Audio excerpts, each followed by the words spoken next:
नमस्कार, यह आकाशवाणी है। अभी आप अनुज कुमार शर्मा से समाचार सुनेंगे।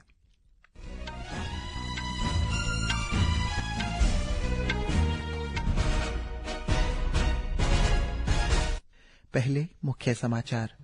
पश्चिम बंगाल में भाजपा सरकार ने अपना पहला पूर्ण बजट पेश किया। सामाजिक कल्याण, अवसंरचना, विकास और रोजगार पर ध्यान केंद्रित करते हुए महिलाओं के लिए कई योजनाओं की घोषणा की।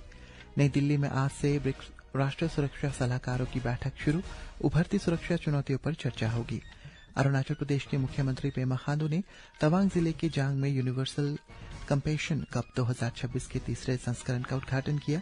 अरुणाचल प्रदेश के ईस्ट सियांग जिले के पासीघाट में भरोसे, विकास और जन कल्याण के 12 साल थीम के तहत जिला स्तरीय जन कल्याण शिविर आयोजित। मौसम विभाग ने आज पूर्वोत्तर के कुछ राज्यों में मूसलाधार वर्षा का रेड अलर्ट जारी किया।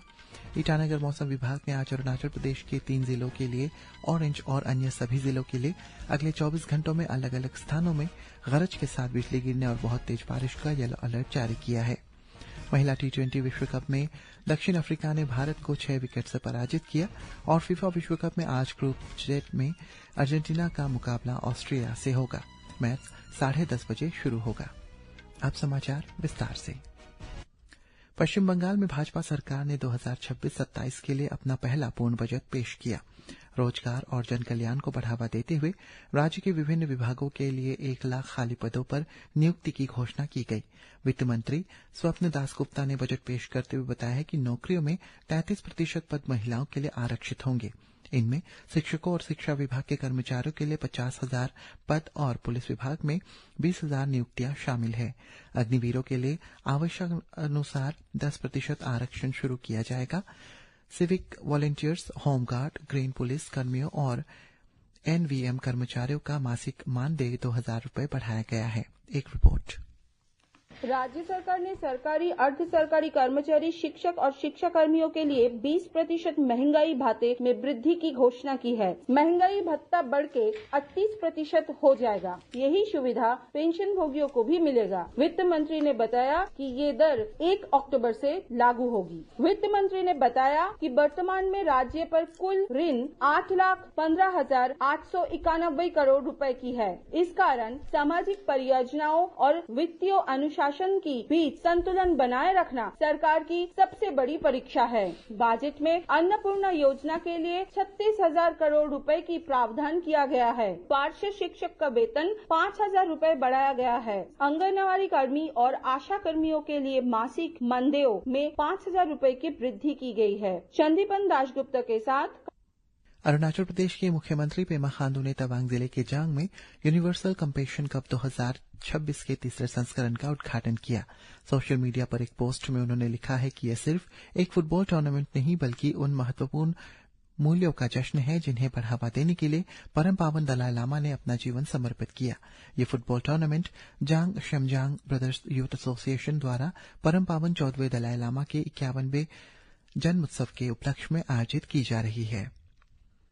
अरुणाचल प्रदेश के ईस्ट सियांग जिले के पासीघाट जिला उपायुक्त कॉन्फ्रेंस हॉल में भरोसे, विकास और जन कल्याण के 12 साल थीम के तहत जिला स्तरीय जन कल्याण शिविर आयोजित किया गया, जिसमें प्राकृतिक खेती पर खास जोर दिया गया, जिसका मकसद किसानों और आम लोगों को प्राकृतिक खेती, इंटीग्रेटेड फार्मिंग सिस्टम, मिट्टी की सेहत का प्रबंधन, मूल्य संवर्धन, रोजगार के अवसर और जनता के लाभ के लिए सरकार की विभिन्न कल्याणकारी योजनाओं के फायदों के बारे में जागरूक करना था। ये कार्यक्रम किसानों, सरकारी अधिकारियों और संबंधित विभागों के बीच बातचीत का एक मंच बना, जिसमें टिकाऊ खेती के तरीकों को बढ़ावा देने और सरकारी सेवाओं तक पहुंच बेहतर बनाने पर जोर दिया गया। नई दिल्ली में ब्रिक्स के राष्ट्रीय सुरक्षा सलाहकारों NSA की बैठक जारी है। 2 दिन की इस बैठक की अध्यक्षता राष्ट्रीय सुरक्षा सलाहकार अजीत डोभाल कर रहे हैं। इस बैठक में समूह के 11 सदस्य देशों की सुरक्षा प्रमुख भागीदारी कर रहे हैं।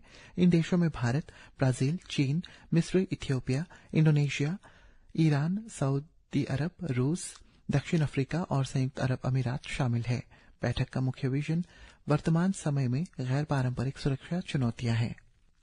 इस दौरान साइबर सुरक्षा, डिजिटल खतरों, आर्टिफिशियल इंटेलिजेंस से जुड़े जोखिमों तथा अन्य गैर पारंपरिक सुरक्षा चुनौतियों पर चर्चा होगी। प्रतिनिधि आतंकवाद रोधी सहयोग और सूचना एवं संचार प्रौद्योगिकी के सुरक्षित उपयोग से जुड़े मुद्दों की भी समीक्षा करेंगे। बैठक में भारत, ब्राजील, चीन, रूस, दक्षिण अफ्रीका सहित ब्रिक्स के 11 सदस्य देशों के सुरक्षा प्रमुख भाग लेंगे। चीन के विदेश मंत्री वांग यी भी इसमें शामिल होंगे। इस वर्ष का विषय है लचीलापन, नवाचार, सहयोग और सतत विकास का निर्माण। समाचार कक्ष से विदेश मंत्री डॉक्टर सुब्रमण्यम जयशंकर ने आज 2 दिन की आधिकारिक यात्रा पर मंगोलिया पहुंचे।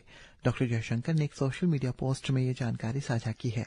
उन्होंने कहा है कि वे भारत और मंगोलिया के बीच विशेष साझेदारी को आगे बढ़ाने के लिए एक सार्थक वार्ता की आशा करते हैं। इस यात्रा के दौरान विदेश मंत्री मंगोलिया की विदेश मंत्री बोतमोंगमक बत्सेसेक के साथ वार्ता करेंगे। यात्रा के दूसरे चरण में विदेश मंत्री बुधवार और बृहस्पतिवार को दक्षिण कोरिया जाएंगे। इस यात्रा के दौरान डॉक्टर जयशंकर विदेश मंत्री सो ह्यून के साथ चर्चा करेंगे। वे बृहस्पतिवार को जेजू में शांति और समृद्धि के लिए जेजू फोरम पर मुख्य भाषण भी देंगे। विदेश मामलों की स्थायी समिति ने सामरिक सीमा सुरक्षा और विदेश नीति मुद्दों की समीक्षा के लिए जम्मू कश्मीर तथा लद्दाख की 4 दिन की अध्ययन यात्रा शुरू की। सांसद शशि थरूर की अध्यक्षता में ये समिति सीमांत क्षेत्रों में सीमा प्रबंधन और सुरक्षा स्थिति का प्रत्यक्ष अवलोकन करेंगे। मौसम विभाग ने आज असम और मेघालय में मूसलाधार वर्षा का रेड अलर्ट जारी किया है।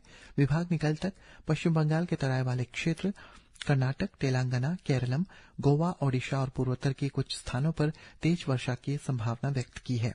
बिहार, आंध्र प्रदेश, तमिलनाडु, लक्षद्वीप, पुदुचेरी और कराईकल में भी 2 दिन के दौरान ऐसी स्थिति रहने की उम्मीद है। इधर ईटानगर मौसम विभाग ने आज अरुणाचल प्रदेश के 2 जिलों तवांग और शी ओमी को छोड़ अन्य सभी जिलों के लिए येलो अलर्ट, साथ ही पापुमपारे, ईस्ट सियांग और लोअर दिबांग वैली के लिए अगले 24 घंटों में अलग अलग स्थानों में गरज के साथ बिजली गिरने और बहुत तेज बारिश का ऑरेंज अलर्ट जारी किया है। राष्ट्रपति द्रौपदी मुर्मू ने आज मध्य प्रदेश के श्योपुर जिले में कूनो नेशनल पार्क में चीता मित्रों पर सहरिया जनजातीय के सदस्यों से बातचीत की। उन्होंने प्रोजेक्ट चीता में उनके योगदान की सराहना की है। राष्ट्रपति ने कहा है कि इनकी महत्वाकांक्षी संरक्षण कार्यक्रम की सफलता में स्थानीय समुदाय की सक्रिय भागीदारी महत्वपूर्ण भूमिका निभा रही है।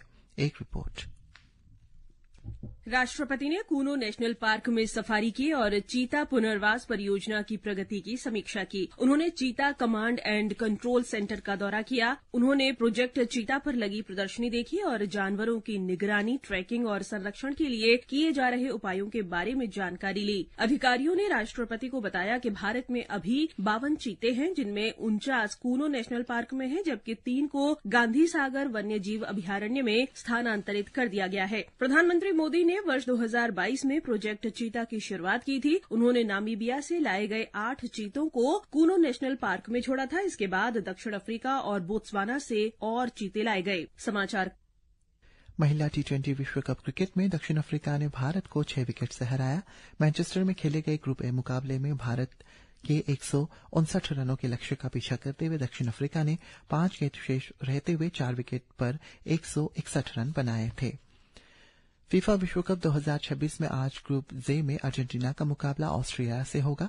मैच रात 10:30 बजे शुरू होगा। मिस्र ने आज सुबह वैंकूवर में न्यूजीलैंड पर विश्व कप में 3-1 से अपनी पहली जीत दर्ज की। इस जीत के साथ मिस्र ग्रुप सी में पहले स्थान पर पहुंच गया है। इससे पहले फ्लोरिडा में आज ग्रुप एच में केप वर्डे और उरुग्वे के बीच मैच 2-2 की बराबरी पर रहा। ग्रुप जी में मुकाबले कल रात कैलिफोर्निया में ईरान और बेल्जियम के बीच खेला गया और मैच बिना किसी गोल के ड्रॉ रहा। इससे पहले अटलांटा में ग्रुप एच के मुकाबले में स्पेन ने सऊदी अरब पर 4-0 की शानदार दर जीत करके अगले दौर में अपनी जगह पक्की कर ली। स्विट्जरलैंड में अमेरिका और ईरान के बीच वार्ता समाप्त होने के बाद आज कच्चे तेल की वैश्विक कीमतों में 3% तक की गिरावट दर्ज की गई है। इससे आपूर्ति बाधा को लेकर चिंताएं समाप्त होने की और ईरान के तेल निर्यातों में वृद्धि की आशा बढ़ गई है। पश्चिम एशिया में नाजुक संघर्ष विराम को बढ़ाने तथा तनाव को कम करने पर केंद्रित पहले दौर की वार्ता के समापन की खबर अमेरिका और ईरान के वरिष्ठ अधिकारियों द्वारा दिए जाने के बाद ये गिरावट दर्ज की गई है। ताइवान की सेना ने 5 दिवसीय तत्काल युद्ध तत्परता अभ्यास शुरू कर दिया है। इस अभ्यास का उद्देश्य ये सुनिश्चित करना है कि किसी भी आपात स्थिति में सैन्य बल तुरंत और प्रभावी ढंग से प्रतिक्रिया दे सके।